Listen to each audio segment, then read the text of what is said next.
सहाफ़ी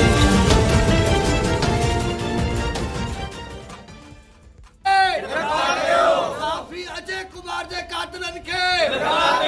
मज़लूम सहाफ़ी सां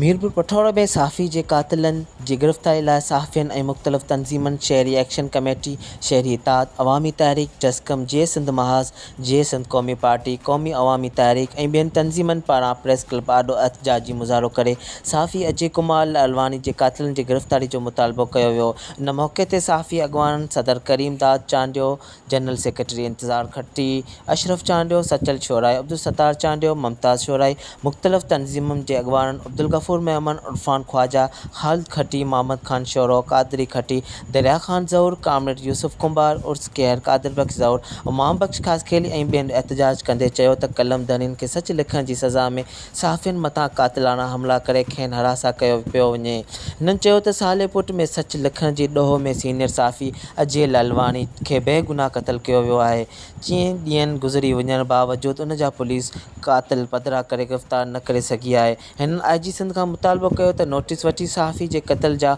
जवाबदार गिरफ़्तार करे सहाफ़ियन सां इंसाफ़ कयो वञे, ॿी सूरत में एहतजाजी जो दायरो वधायो वेंदो। मीरपुर बठोरो रिपोर्टर अशरफ चांडियो।